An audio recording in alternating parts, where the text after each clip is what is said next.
Hello everyone, I'm Esther Vida and welcome to Hometown Talents and Treasures. We're at the Andover High School Sustainable Garden. This is where students plant, maintain, and harvest fruits, vegetables, and herbs for the community. We'll talk to some of the people responsible for this project.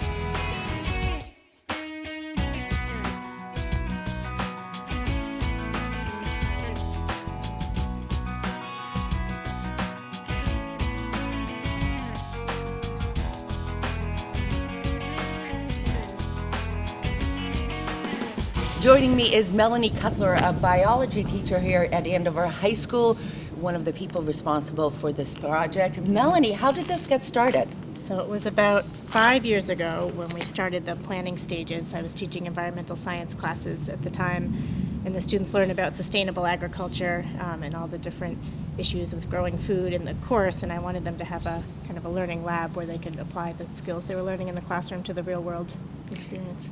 And so a sustainable garden in the middle of Andover High School, Yeah. right? And so how many kids are involved in this?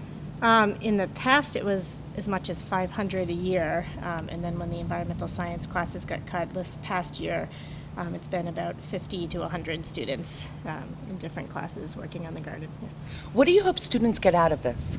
So a few things. One, it's really nice that they can see where actual food comes from and be able to recognize plants and to say, wow, that's what broccoli looks like when it's growing.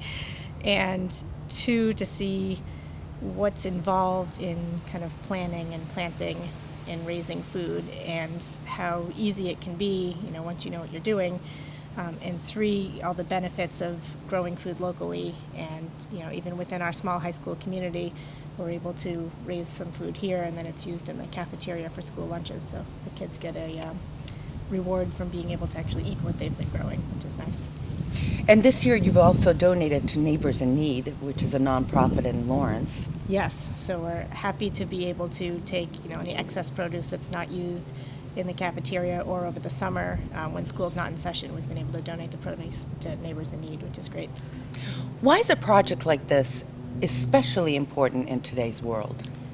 I think in today's world, kids don't have enough connection with the foods they eat. We all eat food every day, but to be able to get your hands really dirty and grow it and see the process that's involved and when things are ripe and when the seasons are due, we've just kind of lost touch with that piece of our society, especially New England, where agriculture is so important to our culture kind of over the years. That connection seems to have been lost, so it's been nice to get kids back into it that way. Melanie, thank you so much. Thank you. Joining me now is Michelle Maldari and Annules with the Andover High School Sustainable Garden. Ladies, this is absolutely incredible. We're in the middle of Andover High School, and there's a beautiful garden full of fruits, vegetables, and herbs. Talk about how this project started, Michelle. Well, the project started with Melanie Cutler, who is our biology, environmental science teacher here, and she was in conjunction with another organization, got the garden going to supply a hands-on experience for students, for them to kind of tie in with what they were learning in class, because it makes such a big difference, I think, when you have something you can actually put your hands on and learn about directly and tie it into your studies. And we've got tomatoes, we've got squash, we've got zucchini, all types of vegetables. How do you come up with the fruits and vegetables and herbs that you plant? We have decided beforehand, usually in a planning phase at the beginning of the year, we decide which fruit and vegetables are going to go in, primarily because we're feeding the school cafeteria and we have to feed them things that they want to have, that students want to eat. And we also need to choose things that are easier to grow. So those are the kinds of decision making. And so this project is not only during school time, but there's a summer component to it. Talk about how students can get involved in that summer component. Okay, so we have an application for students. Usually they learn about it through their science class, and also we just email all the students who have done it in the past and say, here's your application, the summer's coming up, we'll hope you join us again. And they bring their friends and they make an application, but it's more about them thinking about consciously why they want to be part of that. And so it's really, they come in and keep the garden going all summer. So, and they harvest it. And this summer in particular, we weren't able to sell at the farmer's market, but we donated anything that was harvested to Neighbors in Need this year. So the kids were really happy to do that. Let's talk a little bit about the food politics of this, because a lot of the food that we eat today travels hundreds of miles. Why is it so important? What are the benefits, really, of having something that is locally grown? Well, first of all, with food in particular, you're talking about nutrient levels that will just diminish the further you go from where they're sourced. And so to have something right in your backyard that's harvested that day and brought down to your cafeteria and presented on the salad bar today or tomorrow from when it was picked is just amazing that these students have that opportunity, because within a week you've lost nutrient levels in vegetables and fruits. So. Not to mention the gas price, right? The fuel that it costs To transport to it. transport. What else, Ann? I think the other thing too is that many vegetables are picked not so fresh, not so ripe, excuse me. So if you're picking in California, you're picking something that is maybe a green tomato, and it's sort of gassed when it gets to Massachusetts to redden up the colors. But that is why the nutrients aren't so well. You haven't actually moved to the point where the vegetable is ripe before it's served. Now, besides Andover High School and the Andover Garden Club, who else has supported you in maintaining this project? Okay, so we've had a lot of initial funding from the ACE organization here in town, Andona, Whole Foods, and this summer in particular, the Andover Garden Club sponsored us entirely and allowed us to do a lot of work that we wouldn't have been able to do because we weren't able to sell our produce at the farmer's market this summer. So that was great income and allowed us to build a lot of raised beds and buy our seed and whatever we needed to do, replace some tools this summer. As you go through a project like this, it's sort of a new type of thing. What are some of the challenges that you've learned, that you've overcome, that perhaps another community that wants to start something like this can learn from you guys? Well, I think one of the things that I've found is that there's more out there on the web than you would expect as far as educational materials, and so other groups can go to the web. Mass agriculture in the classroom is one. And there are other groups that provide information about education and gardens that I think are great resources.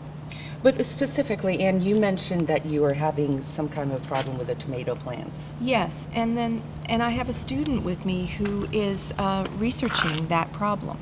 So she's looking into, it's actually not tomato but potato blight, and she's looking into that using resources through her science classes and through the web to research and solve the problem for us. I mean, and this is a problem for a lot of other gardeners. Believe me, it's all through Andover right now. And so, I mean, anyone looks to have solutions like that. What do you hope students get out of this, besides the growing locally, eating healthy? What other components do you hope that they get out of a project like this? In general, I think just working with your hands is a really important skill that a lot of students just don't get today. A lot of kids just don't grow up even working outdoors, working with tools. Everything's done kind of in a simulated sort of way. So I love that about it. And the other thing is the tie-in to more specific information that's in their textbooks. So And making that connection. right. Mm-hmm. Yeah. Michelle, you were telling us earlier about the cross-pollination. Talk a little bit about what types of cool projects that you guys are doing. Okay, so what we try to do here is one of the sustainability processes that we use is intercropping. So we have the kids assigned a particular vegetable that will be their main crop in their garden bed, and they're supposed to pick another vegetable, an herb, and at least one flower that they're going to all interplant together in the same bed. So instead of having just rows and rows and rows of the same crop, you've got lots of different crops growing in the same garden bed. And what it does is it confuses the pests, so they can't find that tomato or that bean that is their particular favorite dish.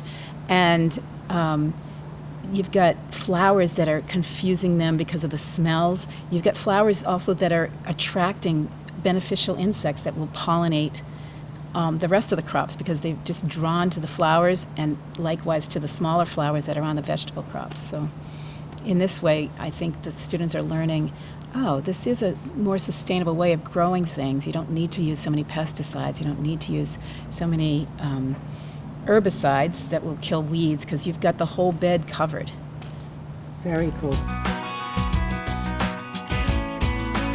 Joining me now is Erica Mearelli, a student here at Andover High School, and you're taking part in this project. What have you learned? Well, I've learned mainly how to be sustainable and how to grow crops and harvest them because we harvest them in the farmers market, which is downtown. So that's mainly what I've learned. And why did you get involved with something like this? I thought it'd be interesting to learn how to grow crops and to water them and harvest them and fertilize them. It was really interesting when we were doing it, and so. Do you eat these fruits and vegetables as well? Yeah, we do. What is but it mainly like we to harvest them. grow your own stuff and then eat it? Well, it's interesting, I think you learn to appreciate the foods more when you grow them because you learn what the process is into growing them and harvesting them, and so you learn to appreciate them more. And you want to talk about the apple tree because Yeah. it's having some problems. Yeah, it was. Yeah. Go ahead. So So over the summer, a couple of students noticed that the leaves on the apple tree were turning a brownish yellow color. So they did some research and they found that it was a fungus that was caused by juniper, which was growing right next to it. And so they ended up uprooting all of it, which over here you can see it's all uprooted. And there's a little bit of it left over there, the green plant. And so now the apple tree is getting better. How are you able to connect what you learn in school and through research into hands-on stuff? Well, in freshman year we took environmental class, so I think a lot of that was helpful in learning how to harvest plants and stuff. What do you say to people who are like, oh, gardening, it's dirty work, it's boring? Well, it's really not that boring. It's fun, You get to pick the vegetables and stuff, especially eating them at the end. It's fun because after growing this for so long, you finally get to appreciate it and stuff. I think it's fun. I think people who don't like it, they can learn to appreciate it once they do it. What's the funnest part about doing this besides being outdoors and so forth? Well, I like harvesting them, picking them once they're finally done. The raspberries over there. So this is more of a commitment outside of a school. You guys are also here on Saturdays. Why do you keep doing it? Well, I like to do it. I mean, it's fun. And on Saturdays over the summer, we came in and we would come in the garden and pick all the vegetables or the produce that were harvested and ready to be eaten that day. And so we would bring them down to the cafeteria in the school, and we would wash them and let them air dry because we didn't want to use too many paper towels because we were trying to be sustainable. And Wow, so you're watching every step. yeah, we are. And the water too, we have to watch that. And then we also package them in reusable containers because I think mainly the teachers and the students brought those in. And then we brought them down to the side of the school where we put the packages in bins, and we brought the bins down to the downtown, and then we sold them in the Andover market. Erica, awesome. Any final words? Any message you want to give to students who may be skeptical about this? Just try it, you'll like it. All right, Erica, thank you so much. Thank you. What is that? That's asparagus. asparagus. Yeah, take a look at the very base of it here. Right down, see that? Right over there on the stalk. You can tell that if you look at the stalk over there, you can tell that it is asparagus. And this is what asparagus looks like. We harvest it normally when it shoots right out of the ground, so you're getting it, 8 inches off of the ground, and it's all furled up. But this is what asparagus looks like when it grows into a fully grown plant. It's just all unfurled and a completely different looking thing.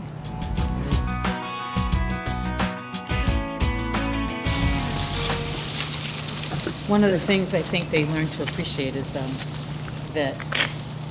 it takes time to harvest. And a lot of times, we hire migrant workers to do that job because it's tedious.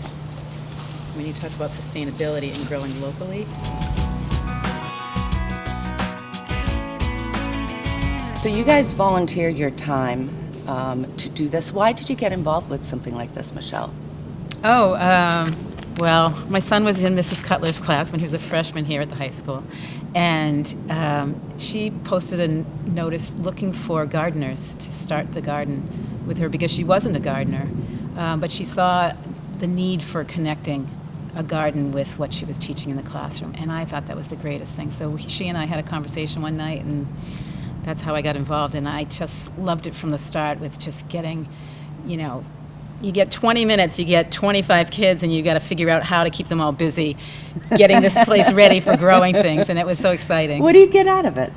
I see the kids just, the ecstasy on their faces when they dig a hole for the first time with a shovel because they've never used a shovel, and it's amazing to me, and it just gets me right here where I live because it's like, this is what I love to do, So that's basically it. I love your enthusiasm over this. This is awesome. And why do you do this? Well, it was a similar kind of thing. I also saw the ad that Melanie Cutler had posted, and Michelle was on board already, and I just joined her and had similar sorts. My son was also in the school. I had similar sorts of experiences. The students are really what makes this so fabulous. I mean, they're excited about what they learn, they're excited about what they do, and they love getting outside, particularly during the school day.